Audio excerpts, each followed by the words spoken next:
Hi, I'm Joe Jacobson at Wycombe Wanderers, and you're listening to Wycombe Sound. The Wycombe Wanderers Show.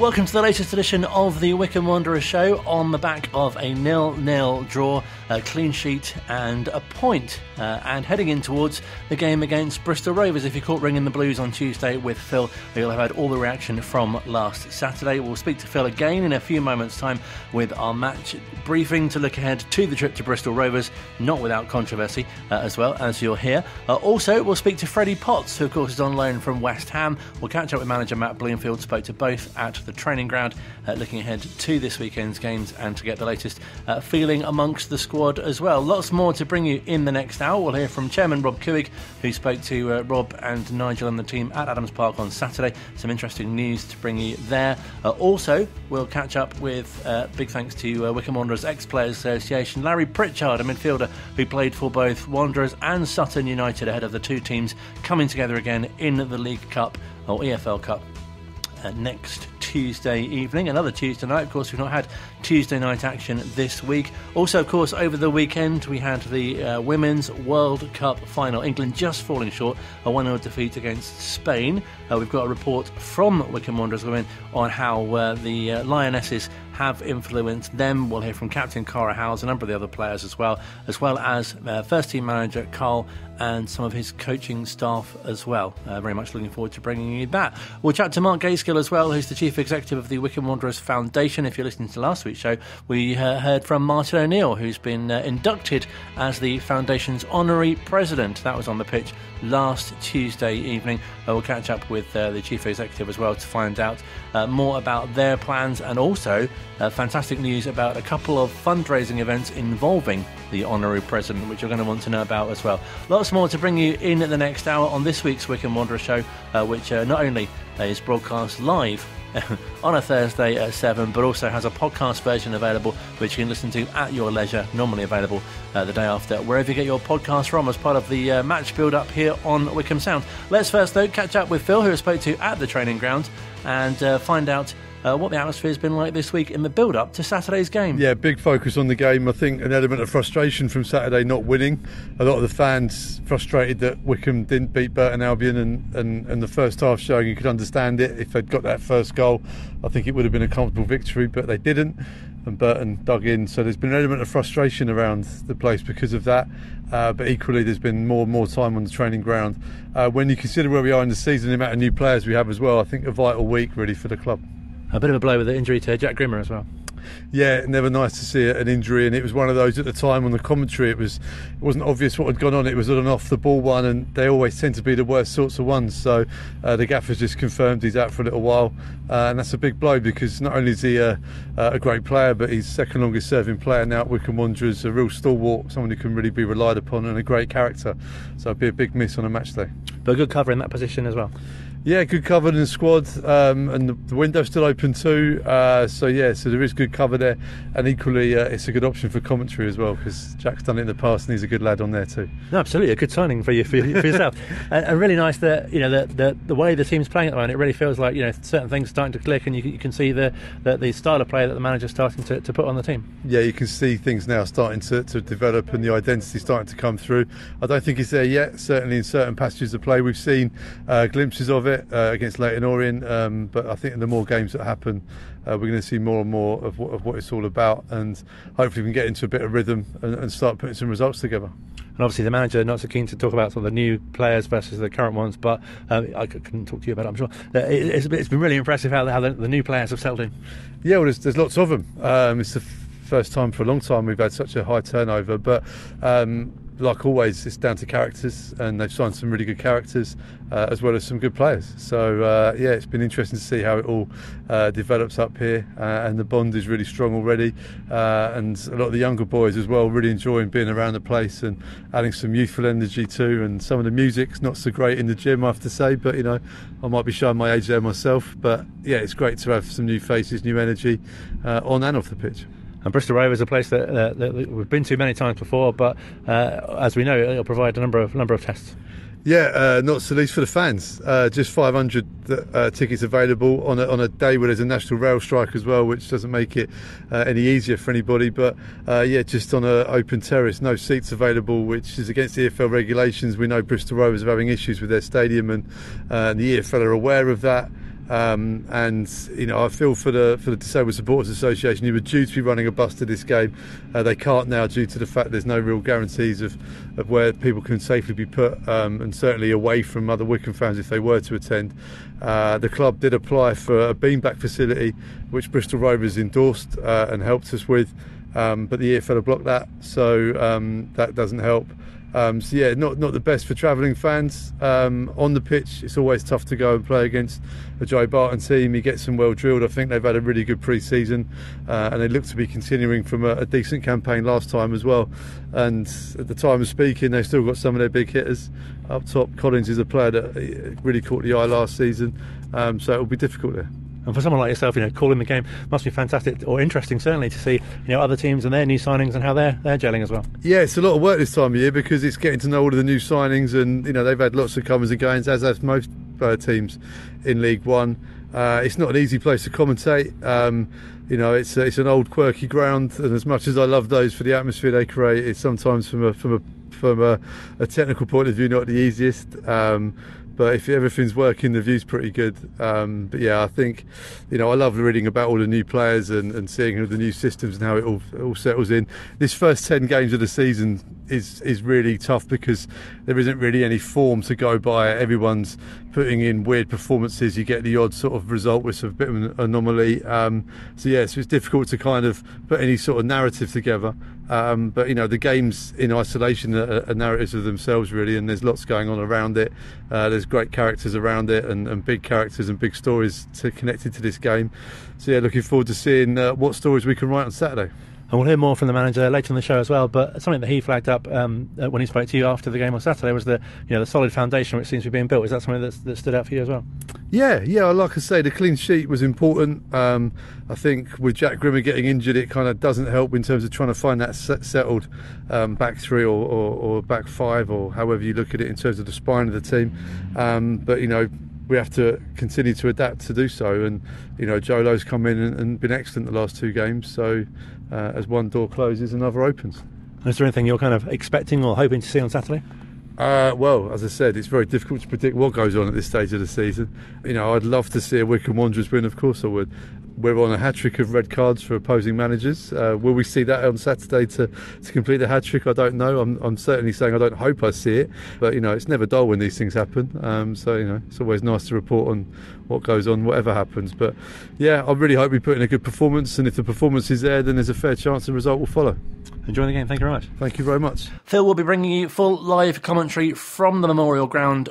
Phil will be bringing you full live commentary from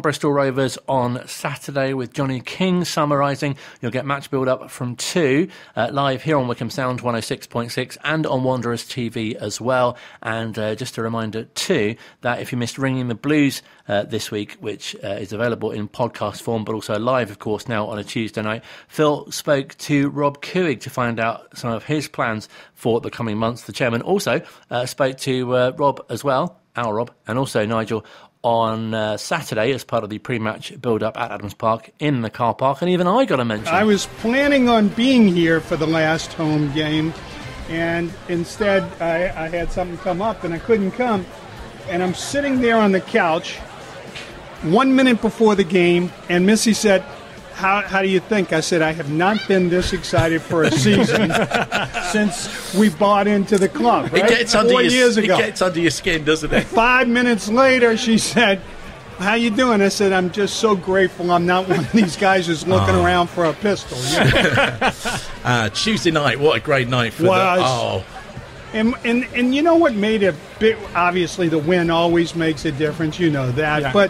But the other thing, these guys in the terrace have brought a new dimension to us that has not existed since COVID, I don't think. Yeah. And they've done it, what I like about it, they've done it on their own. It's not, out there, and it's brought a real good sense. You talk to the players, they absolutely love it. Yeah. They really do. And there was a real vibrancy on Tuesday night. Yeah. They took it to the next level. And I think it was what got us over the line in the end. I do too. I really do. And of course, the fact that we got to play an extra hour and a half of football. No, what's that all about then? I mean, it's becoming more American by the day, isn't it? Yeah, well, the best bit of all, of course, is the new rules also say if you get sent off and you're a manager or a coach, you can't then go and do the press. So Leighton Orient couldn't do any press because they'd all been sent off. I had not heard that until the next morning because I'm trying to find out what the guys said. What's so funny is Colin Besley, who does the Wycombe Wanderers Show with Wycombe Sound, he also reads out the classified results for the nation, right? And he went to do it the first week of the season. None of the games had finished, so he had no results to read out. So there's about 4 matches that had finished, and there was none to. Rob, now whenever you come and talk to us, you always tell us what's happening at the club and what's going on and what we can expect this season. And there's always stuff, there's always plans. How's it going this year? You know, there was so many things that you were dreaming of doing. Are we still doing some of those things? Oh, yeah. You're starting to see the fruition of them. The new kits, obviously. I got to say this. The Hummel people have been pretty good, and I'll tell you why I only use the pretty good. But the kits themselves have been universally loved. Yeah. The green and white one, I was shocked, but, man, people love it to death. Yeah. I personally like the red away because it's got a different feel to it. I like the way the cloth is. It almost looks like red quarters. You're talking about clothing. Well, a couple of fashion kings like us. No, look at you both. I can see you've gone for the shirt option like me, Rob. So that's been great. Walking around, the food and beverage, Will Shaw is a friend. I think he did great. But we brought in people with much more capital, and capital's the name of the game. Yeah. They're producing a wider variety of food products in various places at a cost that I think our fans appreciate.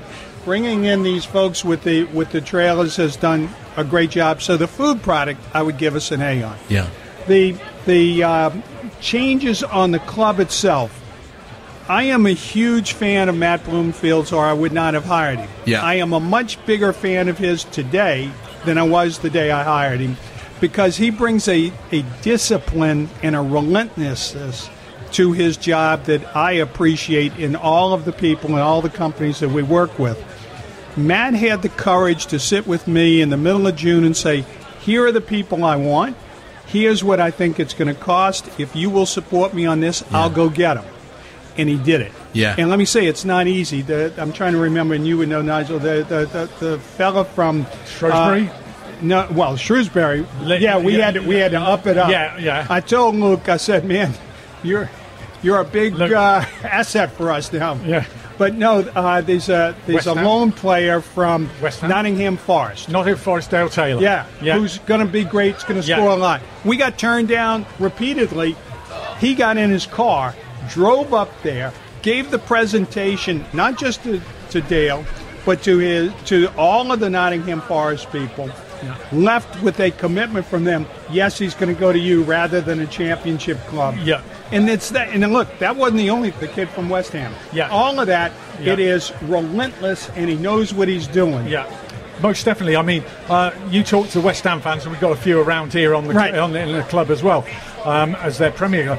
Most of the people I spoke to are West Ham fans, genuinely thought after his pre-season he was going to stay with the club and fight for a place in their first team. So for us to get him, that's a coup de grace in big time. Well, and what's really impressive is he wanted to play for Matt.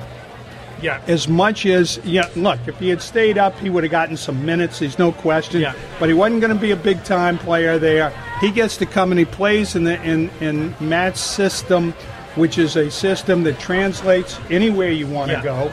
It's fast, and he's going to get a lot of men's football experience.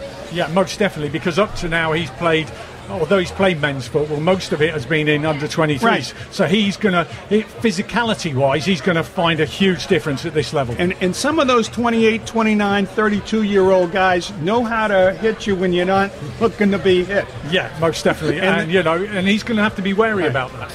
Robbie? Other thing, you want to know what else is going on? Yeah, I do. I want to know. I want to know it all. Wycombe Sound, in the relationship with this club, yes, I think is the best of any radio station and football club in England. That is very kind of you to say so. It's not kindness, and I see my man over here is trying to look. Little Luke. He needs a haircut, though, doesn't he? Yeah, he does. Not tomorrow, apparently. Waiting for payday.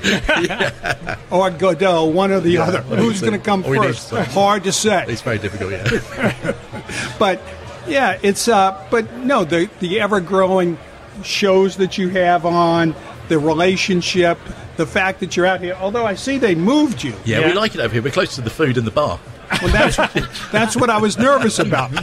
Great to have the chairman speaking to us here on Wycombe Sound. That was on Saturday at Adams Park before the game, and lots more to bring you ahead of this week's fixture as well. Still to come before the end of the show, we'll hear from Freddie Potts, who of course is on loan from West Ham. We'll hear from the manager as well. We'll catch up with Mark Gaitskell, who is the chief executive of Wycombe Wanderers Foundation. You might recall last Tuesday he and Martin O'Neill were on the pitch as the former boss was inducted as the foundation's new honorary president. Lots more to come as the Wycombe Wanderers Show continues here on Wycombe Sound. Online, on Radio Player, and on 106.6 FM. This is Wycombe Sound. Second part of the Wycombe Wanderers Show for this week. Still to come, we'll hear from Wycombe Wanderers Women on how the Lionesses have inspired them. Of course, England getting to the final of the Women's World Cup.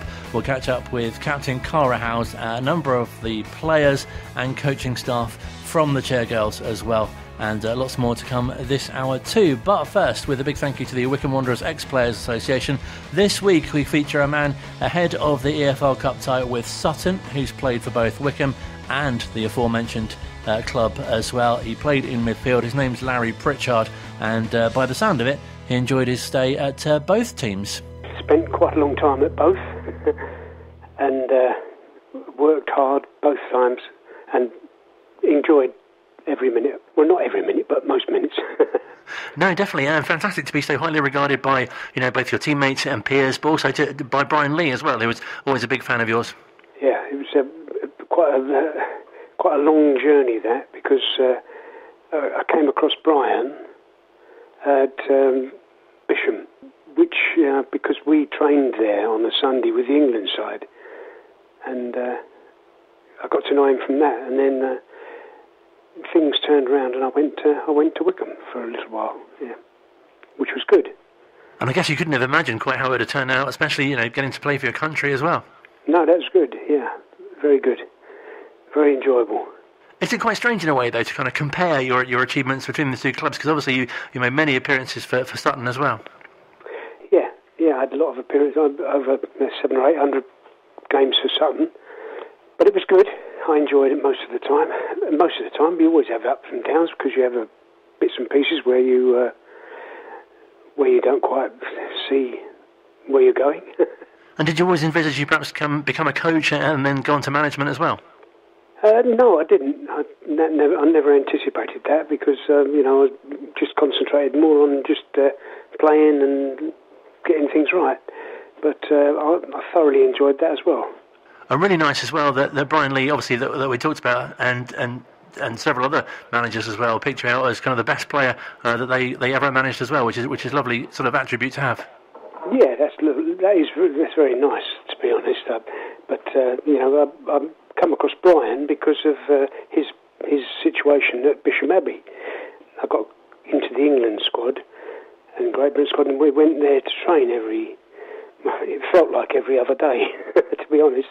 But we trained there, and I got to know him from that. And then when things started to get to deciding where I really wanted to end up, I thought, I was impressed by his performance at Bisham Abbey.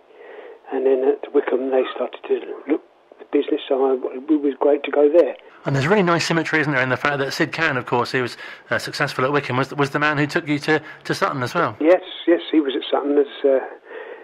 Very good. Very small world, isn't it? No, definitely. It's fascinating to look at the different, those who've played for both sides throughout the decades, really. Yeah, very true. Enjoyable too, because I played with some lovely lovely people at both clubs. You know, and good players and good attitudes, and that's what the managers look for in those sort of days, you know. It was fantastic. Would you say your experiences at both clubs were quite similar? Yes, I would say so, yes.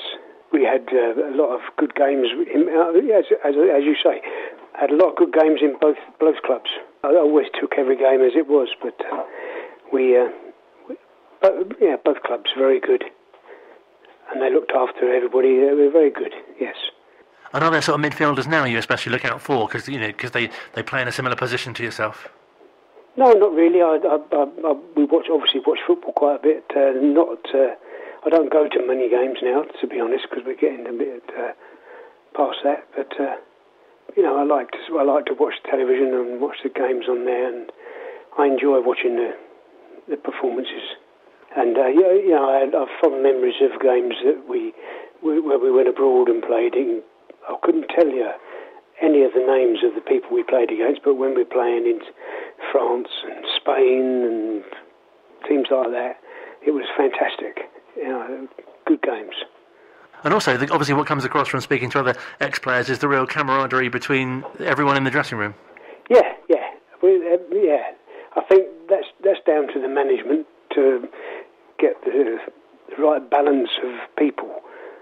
And unfortunately, the managers I've been involved with have done that, and they've been excellent. And what are some of the things that perhaps you took from managers that you played for when you became a manager yourself? Well, I tried. And I enjoyed the management, but it's a lot harder than people think. I guess it's not the same as playing either, is it? Because you can't influence the game as much. No, you can't. No. Well, but it was. I thoroughly enjoyed it. Yeah, very good. It was nice to. I mean, that was part of the Bisham Abbey type situation where we had. Not every Sunday, but there was a lot of Sundays where you've played on the Saturday and then you go home and you go back, and then all of a sudden you're training again at up past 10, 11 o'clock, and it lasts all day, and it's quite tiring in the end. It was brilliant because great coaches knew what they were doing. Very good. And you must look back with such a sense of pride from your time representing both clubs. Yes, I do. In fact, I've talked to a few people about both of that situation where they were both of them were, and that's why they were successful, the pair of them, I think, because they picked the right people to run the side, run the club. And very good. And it really highlights the kind of, obviously, family values as well, and how important clubs of that size and stature are. Yeah, oh yes, most on, yes. And obviously fans of both teams are so grateful for your contribution as well, which must be a nice feeling. Well, yeah, and you don't see them now. You don't see any. I don't know. I don't go to football much now, but I've been a few times this season. But so far, yeah, very good. So obviously the two teams are meeting next week in the Cup. Does that really kind of evoke memories for you as well? Well, yeah, well, it will do, yes. It'll be interesting. Still very good. Still enjoyable. I still enjoy watching all the games. So I don't get to many games now as I used to, but that might change as we get along. No, absolutely. It must be really nice for you as well to reflect on your career and what you achieved both at club level, but also, as I say, representing your country as well. Oh yes, yeah. I haven't got much on show, to be honest, in the house. It's nice to when I get up in the loft. This might sound stupid to you, but when I get up in the loft and I've got all my caps up there, it brings just suddenly jerks you back into life and think, oh yeah, that's fantastic. What it was like. In a way, does it not really feel like that long ago? It feels a long time ago, to be honest. When you're getting on in years, yeah. But it's nice that you've got those memories as well. Oh, yeah, lovely. Absolutely lovely. And I was very fortunate to be in two very, very good clubs with very good managers and people around. So that was very good. And you had such a long career as well. What would you put that down to? Yeah, I kept myself fit, or tried to. Well, it's been a real pleasure to speak to you. Thank you very much indeed for your time. No, it's very good. Thank you very much. Thanks for calling. Great hearing from former Wycombe Wanderers midfielder Larry Pritchard, who also went on to play, coach and manage next Tuesday's opponents in the EFL Cup, Sutton United. Talking of a cup, though, you may well have seen the World Cup, the Women's World Cup. That was on Sunday, of course, in Australia, where England just fell short, finished as runners-up against Spain. It was a great game. There was plenty to inspire. In fact, Serena Wiegmann's side have had a fantastic tournament and also build up to the tournament. Sunday was the first time they lost since the Dutch coach took over. A brilliant result, very inspirational. But what sort of impact has it had on Wycombe Wanderers Women? Hello, I'm Cara Howes, Wycombe Wanderers Women's captain. For me, football has been a part of my life since I was 5. From playing football with my brother with his mates, to playing in an all-female team, to first-team football. The game has certainly changed over the years. It's staggering to see the game grow from not having television rights to it being on multiple stations. Just shows how far it's come. The Lionesses have had a huge impact on everyone, especially young girls. When I was growing up, I never really had a role model to look up to. But now, the young girls of the world do. And it's amazing to see this. Many of our players are really excited by what the national team is doing for their game. The World Cup and women's football in general has come so far, and as a player, it's really nice to have role models to look up to and to aspire to be like. I think the sport's grown so much recently from the Euros and now the World Cup, so I think, it's a really good time to be a part of it. I think the Euros has completely changed women's football, especially for those that are sort of up and coming through sort of the youth squads and into the under-18s, etc. It's becoming a more popular thing everywhere you look, and people are getting more involved, and it's really good to see the growth of the game over the past few years. It's nice to have role models that are doing what you want to do, and you can watch them, and it's lovely. It's really good inspiration, and I actually look forward to actually watching them, and I want to take a bit of what they're bringing to our game as well. The success of European champions has really captured the imagination of female footballers, so much that there was outrage on social media that replica England goalkeeper shirt isn't available. It's an issue which shows that the discrepancies between the men's and women's game, but our goalkeeper coach Ed feels it also demonstrates the profile of our sport is increasing. The men's and the women's game, you have to treat them differently because the women's game is emerging, and I think the platform of the Euros and particularly the Lionesses win, but also the World Cup is seeing it exposed to a whole new audience. And the thing I'm really looking forward to is I'd be so surprised if we don't get inquiries off the back of what happens here, irrespective of England's performance, because people are enjoying it and are enjoying women's football and are enjoying the atmosphere. But the very idea that Marriott shirt sold out at Manchester United, tells me that perhaps there are kids who look up to Marriott. Just as a kid, I looked up to Peter Schmeichel. With that in mind, fingers crossed we'll be getting more people knocking on the door asking to be goalkeepers as well, and we'll happily take a look at them too. We've noticed a real increase in interest in women's football recently.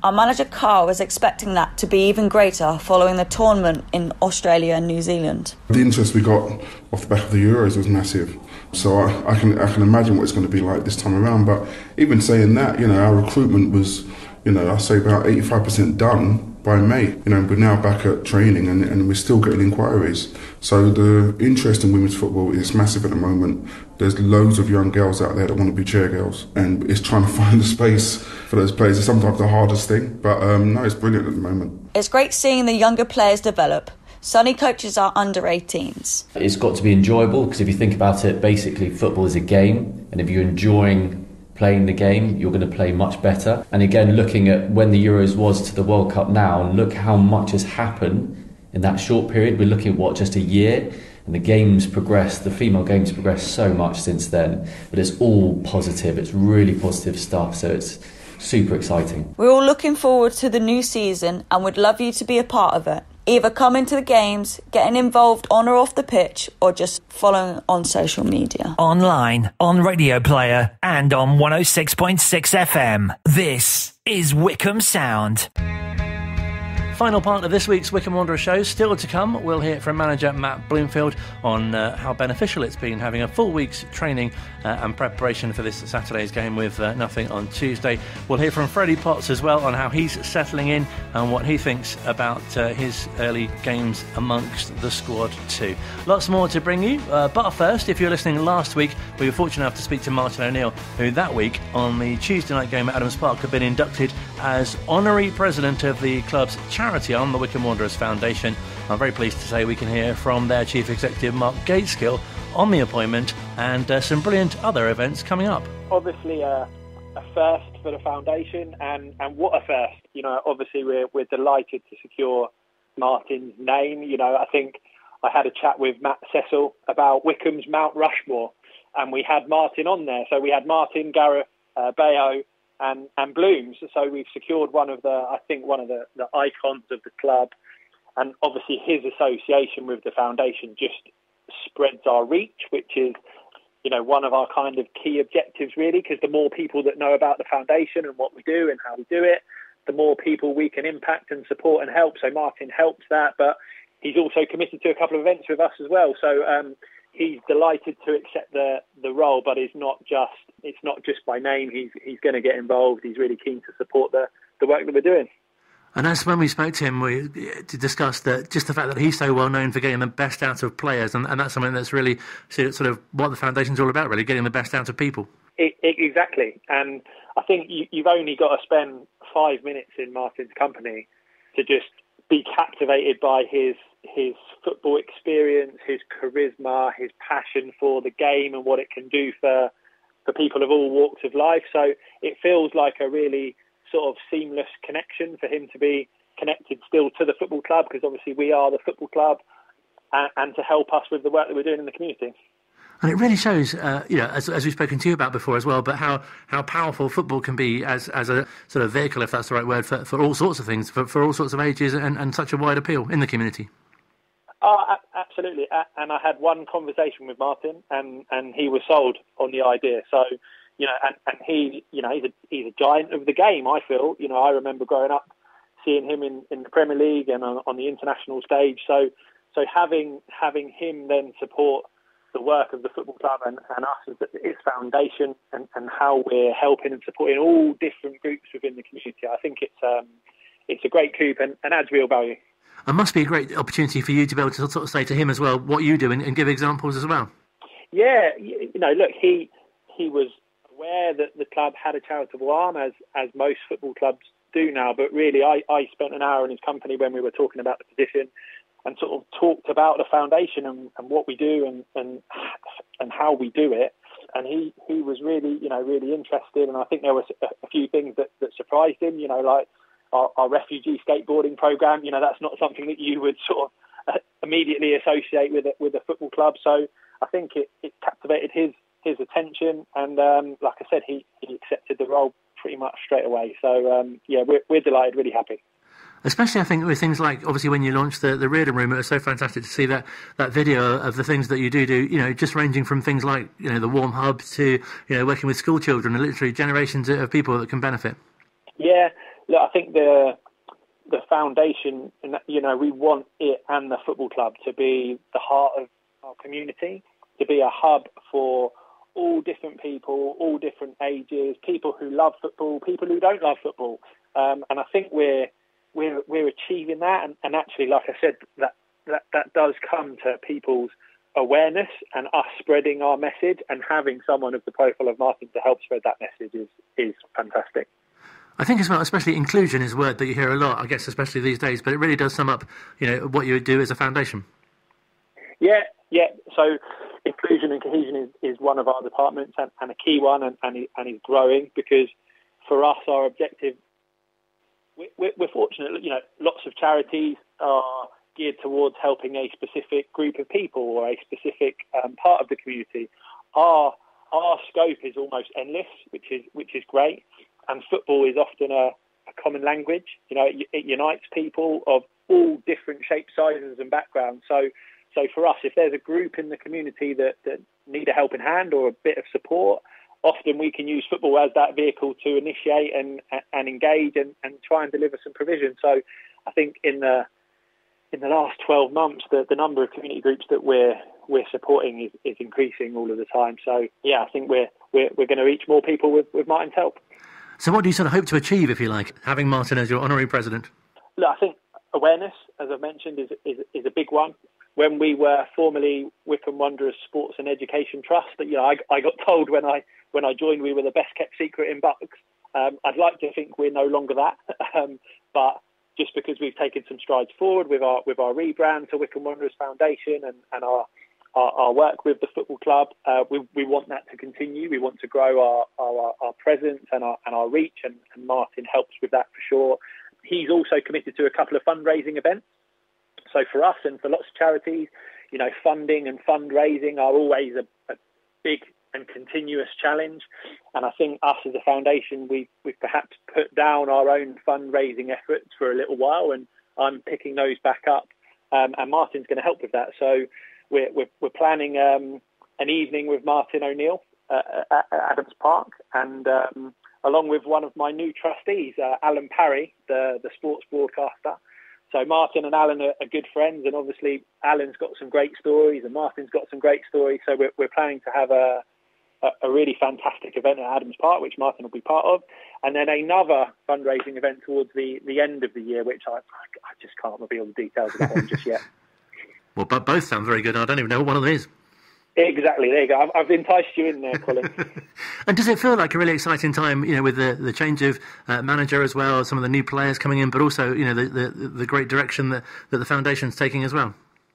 Yeah, look, I think we're really united and heading in the same direction, and obviously the performance on the pitch is important, and it feels weird to say it after only 2 games. It felt really, really important and a must-win game on Tuesday to get that first win of the season, just to settle the nerves amongst the players. We've got lots of new additions, some young players, and just to get that win and that tick in the box, I think is going to be a real momentum shift, and hopefully it can be a really successful season under a club legend, and then another club legend now part of the foundation. Well, we look forward to hearing more about what the foundation is doing as the year goes on. Real pleasure to speak to you. Thank you very much indeed for your time. Absolute pleasure. Always pleasure. Mark Gaitskell, who's the Chief Executive of the Wycombe Wanderers Foundation, and do look out for more on some of the great work that they do on this programme and, of course, on the club's website as well. Lots more to bring you on that in the coming weeks on this show, and we'll be building up to the Wycombe Wanderers Women, who we heard from a little earlier on as well, as their season kicks off what's now next month, isn't it? But very soon, and we'll catch up with manager Carl Simon in more depth as well. That's coming up, I think, on next week's show. Lots to look forward to, of course, continuing with our Wycombe Wanderers ex-players feature. We'll look at the club as well in more detail, hopefully catching up with Tom, who's the club secretary, as the transfer window closes. That'll be very interesting as well in the coming weeks. Lots more to bring you as well. I've been at the training ground as well for the press session this week, catching up with Freddie Potts, finding out how he's been settling in on his move from West Ham. I've enjoyed it. I've said to everyone I've enjoyed it so far. The lads have helped me settle in so well, and all the staff, everyone here involved in Wycombe has helped me settle in really well. And yeah, like I say, I'm really enjoying it so far. And obviously you're used to Premier League football. Has it been much of an adjustment for you? Yeah, it has. I feel like it has been an adjustment, but in a really good way. Like I said, I've been enjoying it. The different style of plays, the different tests that League One offers. It's a lot more physical, I think, than what I'm used to in the 21s football at West Ham. But yeah, I'm thrilling to take the challenge on this season.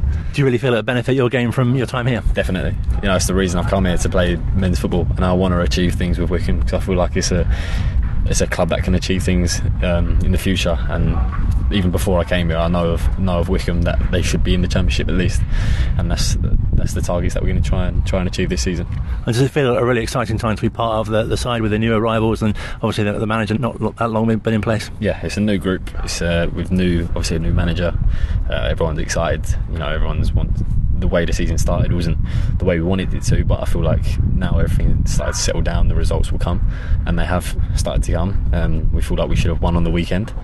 We were unlucky not to get the 3 points, but we're excited for the challenge going ahead this season. Or does it feel like in the opening games there's a real kind of settling in period, and you're as you say, starting to gel now? Yeah, definitely. I feel like everyone was starting to gel as a squad, and I feel performances are coming, the results are coming, and we're looking forward to the games ahead. And obviously fans are really excited to see yourself and kind of what you do, and I guess there's a lot you're looking to bring to the team as well. Yeah, I feel like I've tried to establish what I'm about as a player. I tried to help the team as much as possible, and getting more starts and more appearances as the year goes on. Hopefully I can get the opportunities to keep showcasing that. And do you set sort of personal goals or sort of things that you'd like to achieve whilst you're here? Personally, myself, I just want to play every game. The main focus for me is for the team to win things this year. That's my aim. But for me as a person, I haven't set many personal targets. It's just keep playing more and more games in men's football in League One, which is a really good standard, and establish myself in the team. But I want the team to achieve more than anything. And does it feel like each year we say this, but does it feel like, especially League One, it's really close and competitive? Yeah, it's a very competitive league. I feel like every team is near enough even with each other. I feel like every game is a tough game that I've experienced this season so far. Different tests, different teams, the way they want to play. Like I say, I feel like we're all confident in the way we play and the way Wycombe does things. I feel like every game we go into, we want to win. We don't go in as the underdog, which is a mentality that all the players here have, from the staff and all the players in the squad. I feel like we want to win things, we want to win games every week, which is why we were so disappointed on the weekend not to get all 3 points. And what's some of the things you've taken from the opening games? Fantastic, as you say, at the weekend to have a clean sheet, and it feels like some real strong foundations being built. Yeah, definitely strong foundations are being built. The first game, Exeter, getting used to the physicality of the league very, very quickly, but now things are settling in, we can start to play the way that we want to play, and performances are going to come, the results are going to come, and it's a good step going forward. Obviously still really early in the season, and Bristol Rovers next again, a team I guess who will provide many challenges. And again another good team that we're going to come up against, but I feel like they'll be saying the same thing about us, so it's going to be a good test for both teams, and I think the way we're setting up to play is going to be positive, and we're going to try and get 3 points this weekend. And has it helped in your preparations that you haven't had a Tuesday game for this week for the first time in a little while? Yeah, it's different. This has been the first time since I've been here that we've actually been able to get some training sessions in. We're excited, we're preparing, we feel confident for the weekend, and we want to get 3 points this weekend. Have there been particular areas that you've been working on, especially this week? Nothing's really changed. The way we were happy with the performance that we've done on Saturday against Burton. We're going into this game on the front foot, and we want to be the team to dominate things and to control the game and to hopefully come out with 3 points. And obviously a cup game next week as well. It's again quite exciting to sort of test yourself in that competition. Yeah, Tuesday night at Adams Park. You see the Leyton Orient game, how good that was, the action. We're buzzing for it, but like I say, the first thing is focus on this Saturday. We want to get a win this Saturday, and we'll focus on the game next Tuesday after that. And what will be your message to the fans at the moment? Keep believing. The results are going to come. We're all positive. We all believe in ourselves. There is some serious talent in this squad of players. We're competitive. We've got that group cohesion together now. We feel like we can achieve things this year, and every game that we go into, we don't go in with an underdog mentality. We're trying to win every game, and I speak that from myself and from all the players as well. We do want to win every single game this year. Freddie Potts speaking to us here on Wycombe Sound in the build-up to the game against Bristol Rovers on Saturday. Also as part of the press session at the training ground, caught up with manager Matt Bloomfield to reflect on how beneficial it's been to have a full week's training as preparation for the game, with no fixture on a Tuesday night. It's been a while since we've had that. Yeah, I think it's been a real benefit to get the boys back out on the grass at the training ground. As we said after the game on Saturday, we're still a group that's coming together as a cohesive unit. We're still trying to implement all the tactical stuff that we missed with time in pre-season. So it's been great to have some time on the grass and have some real quality time working on bits with the lads. And have you noticed a real development already in the early stages throughout the games that you've played? Absolutely. I think if you look at some of the performances in pre-season, certainly, we look back right from the first game at Arsenal that we played, and then going through the pre-season games and up until even the league games that we've had so far. I think there's been improvements and developments. It's not going to be, it's never linear. Improvement and evolution is never linear. There's going to be bumps along the way, but I think if you look at our performances, there's definitely been improvements. There's definitely been things that we've been working on that we've been able to change, and there's also still plenty that we need to improve moving forward. Other aspects that really stood out for you, obviously the clean sheet on Saturday was really key, and you talked about the foundations as well. Yeah, definitely. I think we kept two clean sheets in our 5 games so far. Obviously we've conceded too many goals for us or anyone else's liking. So we've been working hard on that during this week and in previous weeks also. I think if you look at the style of our play and the way we want to go about our business, there's definitely been an evolution there as well. So it's small steps, but we have to be fairly content with the development we've made, but also have real intensity and eagerness to keep improving. Is it still really early or too early to say that the team's starting to play in the way that you'd like? I think if you to the naked eye, it's definitely been some changes that we've implemented and some improvements in terms of the way we want to do things. But it's too early to say are we the final product. Absolutely too early for that. We are a team that's trying to find our feet. We're a team that's trying to get the units together and learn about the different relationships on the pitch. Because of the lack of pre-season time we had with the group, we obviously having to do these live in league matches and cup matches. So it's still early days for us, but I think we've got to have a very balanced view of being pleased with what we've done so far, but also that real eagerness to keep improving moving forward. And great to start to see some players coming back who perhaps had a difficult pre-season with injury. Yeah, definitely so. We've had Jason McCarthy and David Wheeler back out on the grass this week. Obviously Vokesy and Joshy missed a lot of pre-season building themselves up. Taff and Chrissy missed a big chunk of it as well. So there's plenty of bodies that we feel like are on the upward curve, and it's just up to us as a group to keep proving that out on the pitch. That's where we're judged. And Bristol Rovers obviously coming up next, again a team who will provide all sorts of challenges for you. Yeah, I think they recruited really well in the summer. I think Joey's done a great job in the recruitment. They've got a couple of younger boys on loan. They've got some senior bodies that they've obviously gone and highlighted that can improve them. We know they've got a goal threat. We know that they're a team with good legs about them. So we know it's going to be a tough game on Saturday afternoon at Bristol. Obviously you're playing a team whose manager wasn't too complimentary about your players previously, but it'll be nice for you to say, look at my new look team. He'll be a lot happier this time, hopefully. Yeah, one of the things we try and do here is just concentrate on ourselves. We are pleased with the way we conduct ourselves and the way we go about our business. We're really proud of the group we've got together in the summer, but I was also really proud of the team that we took down there at the end of last season. So everyone's entitled to their opinion, but all we care about is what we do in our building and how we conduct ourselves, and that's all we can do. And is there a really good feeling in the group that it's it's an exciting time early in the season and what can be achieved going forward? Yeah, absolutely. I think that it's also an interesting time in terms of getting the group together. It's really intriguing to see those relationships form and the dynamic of the group getting together. Putting a team and a group together is, as I've said earlier on, it's never linear. There's going to be ups and downs, but there's a real excitement about us. I think there's a real belief amongst the group that we know we've got some good players here, and we're really excited to see what the rest of the season can hold.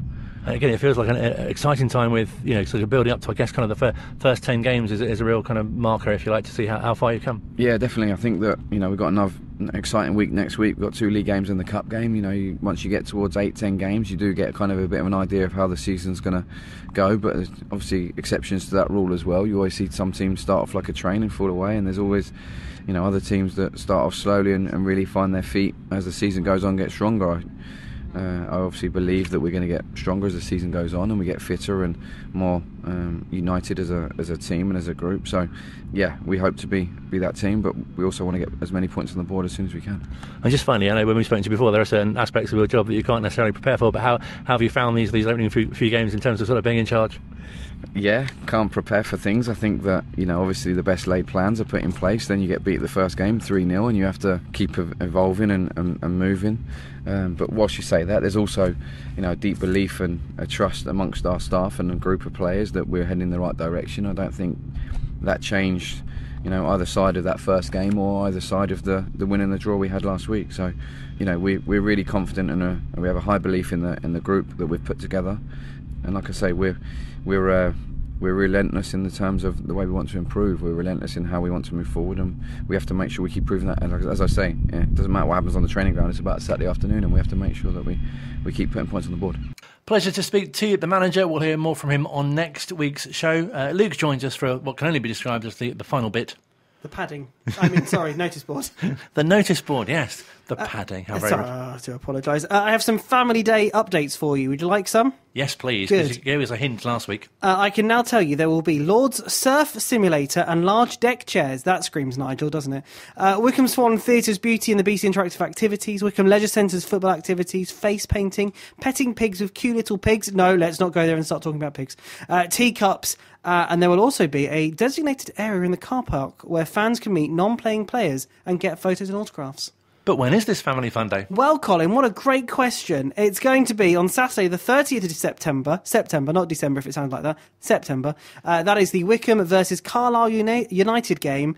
It starts at 3 o'clock, the game, but activities start at 12, Colin. A real fun day for all the family. Yeah, no, it's going to be really good. The last two Family Fun Days have been brilliant, so looking forward to this one as well. No, it should be a cracker. You've got some kit news. Yeah, it's not good news. Wycombe Wanderers announced yesterday that due to further delays to the dispatch of home and away shirts due to problems with the shipment received from Hummel over the weekend, that there is going to be a delay. Fans who placed an order with will receive an email notification as soon as it's gone out of the warehouse. So keep an eye on your email.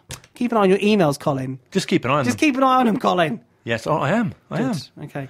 And finally, some sad news. Oh, boo. Because it's nearly a year since Bill Turnbull died, which is shocking that it's nearly a year. It is. The time has gone so quickly. But more than 300 walkers will be setting off from Wembley Stadium to Adams Park on Sunday the 17th of September, raising funds and awareness for prostate cancer in memory of the late, great Bill Turnbull. And there's going to be lots going on around Bill Turnbull as well over the next couple of weeks with prostate cancer and Wycombe Wanderers as well. If you want to find out all the details, wwfc.com for all of those 3 notice board sections.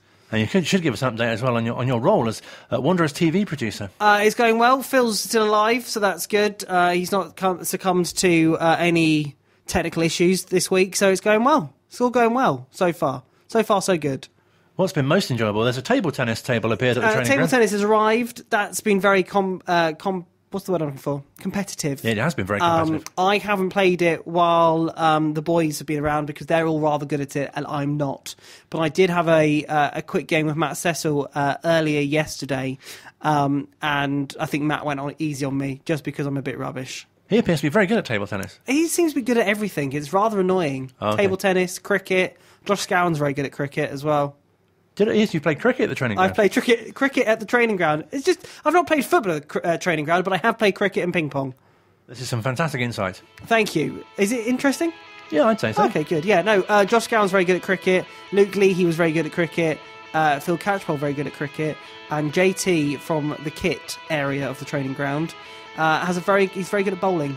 Ooh. I think he did about 80 overs at one point. Luke and JT also very good at table tennis, it appears. Yes, they are. I said everyone. That's why I've not been playing with them, because I'm just going to look like an idiot. Just play by yourself against the wall. That'll do it. Exactly. I was doing that on the phone earlier, and Joe Jacobson walked in and sort of just smiled as a, no, look at you playing by yourself. Having a little practice. Yeah. Thank you very much indeed for joining us. Of You're course, we've got the game against Bristol Rovers. That's away on Saturday. Then Sutton United in the Cup. It's been a busy August, hasn't it? It has been a very busy August. Thank you very much for joining us on the show this week. Come on, you Blues.